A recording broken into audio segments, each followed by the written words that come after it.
Bom dia, gente. Bom dia. Vamos começar, então, o nosso estudo, né, para avaliação de etologia, que será na próxima semana. Então, hoje, como combinado, trouxemos a psicóloga, né, da abordagem junguiana, Maria Crispina, e, através de casos concretos, ela vai nos ajudar a identificar, né, aspectos trabalhados pelo professor. Só que ela não pôde participar, né, hoje da nossa reunião, então ela mandou uma gravação. Então, após a gravação, a gente vai fazendo algumas reflexões, né, trazendo a discussão, os conceitos básicos da etologia, para a gente poder revisar, né, o assunto que a gente aprendeu, né, em sala de aula. Alguém pode ler, então, a questão do caso? Eu posso. Caso de Pedro. Pedro, um homem de 28 anos, buscou terapia para lidar com dificuldades de adaptação em diversas áreas da sua vida. Ele relata problemas recorrentes no trabalho, nos relacionamentos pessoais e em situações sociais que exigem tomada de decisão ou flexibilidade diante de mudanças. Pedro descreve uma sensação constante de não se encaixar nos ambientes que frequenta, tanto no âmbito profissional quanto no pessoal. Pedro trabalha como designer gráfico em uma empresa de publicidade, mas relata uma forte dificuldade em lidar com prazos apertados, mudanças repentinas de projeto e críticas ao seu trabalho. Ele frequentemente se sente paralisado quando as expectativas mudam, o que o leva a evitar confrontos ou falhar na entrega de tarefas. No campo pessoal, Pedro também demonstra dificuldades em manter relacionamentos, já que tende a se distanciar emocionalmente quando se sente desafiado ou confrontado por mudanças no comportamento de seus parceiros. Pedro foi criado em um ambiente familiar bastante rígido, com pais autoritários que exigiam perfeição e pouca margem para erros. Suas escolhas sempre foram fortemente controladas, limitando sua capacidade de experimentar e errar. O medo de falhar foi internalizado ao longo da infância e adolescência, o que moldou uma personalidade avessa ao risco e às situações imprevisíveis. Ele admite que sente muito medo do desconhecido e da incerteza, o que o faz manter-se em zonas de conforto que muitas vezes são prejudiciais ao seu desenvolvimento. Então, acho que agora a gente pode, não é, ouvir a gravação, né, da psicóloga Maria Crispina comentando sobre o caso de Pedro. E aí depois, quem quiser, pode fazer as considerações, trazendo os conceitos mais importantes da etologia. Pessoal, estou aqui hoje para comentar o caso de Pedro, que é um caso que ilustra como as relações parentais são determinantes para o desenvolvimento do nosso psiquismo. Pedro cresceu em um ambiente familiar rígido, com pais controladores, que exigiam perfeição e não incentivavam a tomada de decisões. Esse ambiente limitou sua capacidade de explorar e errar, moldando um ego frágil e inseguro. Pedro não desenvolveu ferramentas para escolher por si mesmo, pois seu eu estava sempre condicionado a atender às expectativas externas dos seus pais, sem contato com seus próprios desejos. Como designer gráfico, isso me chama muito a atenção. Pedro encontrou a maneira de expressar sua criatividade e buscar uma fuga. Mas mesmo isso é limitado pela paralisia diante de críticas e de mudanças. Porque Pedro evita conflitos, o que pode funcionar a curto prazo, mas a longo prazo o impede de se adaptar e evoluir. Na terapia é importante dizer que o primeiro passo será trazer consciência para esses padrões familiares repetidos. E isso permitirá que Pedro se questione: por que eu sigo essas regras da minha família? Será que não existem outras formas de ser? E é a partir desses questionamentos que ele poderá fortalecer seu ego e desenvolver uma relação mais íntima com seu próprio eu, que ainda é bem desconhecido para ele. Esse é um ponto crucial. Ele não aprendeu a ser autêntico, mas a se moldar às expectativas externas. Isso explica porque ele enfrenta frustrações quando se desvia desse ideal familiar. Um ponto importante de se tratar, que são as estratégias adaptativas. Elas funcionam, pessoal, como mecanismos de defesa. São naturais e necessárias para a nossa sobrevivência. No entanto, quando a gente usa essas estratégias adaptativas de forma rígida, elas podem se tornar prisões, como no caso de Pedro. A evitação, por exemplo, é uma estratégia de curto prazo, mas que a longo prazo traz prejuízos. Por isso, é importante que ele encontre outras maneiras de lidar com os desafios, e a terapia, obviamente, pode ajudar nesse processo. Para finalizar, pessoal, eu queria lembrar a vocês que Quando essas defesas elas são levadas ao extremo, elas podem gerar respostas patológicas, como ansiedade e transtorno de pânico. Esses sintomas são formas que o psiquismo encontra para expressar a necessidade de mudança. O sintoma, portanto, é também uma tentativa de autorregulação, pedindo que Pedro mude a rota e busque novas formas de existir no mundo. Espero ter contribuído com vocês. Um forte abraço. E aí, gente, o que vocês acharam? Olha, meninas, eu achei bem interessante, sabe? O que a psicóloga falou. Eu acho que Pedro, realmente, ele tem muito medo do desconhecido, da incerteza.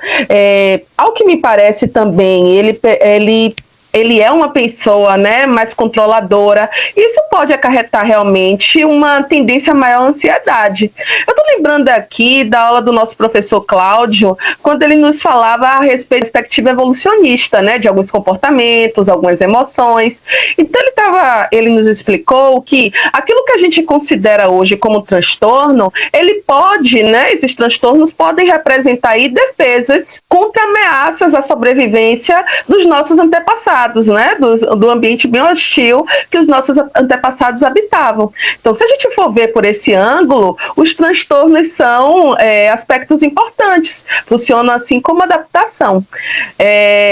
Aí eu fico pensando nessa perspectiva que a psicóloga falou, né, que esses sintomas aí de transtorno de ansiedade seriam consequências de um comportamento que antes era visto como uma função adaptativa.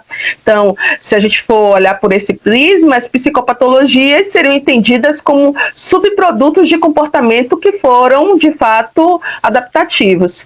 No caso de Pedro, eu tenho uma ressalva para fazer.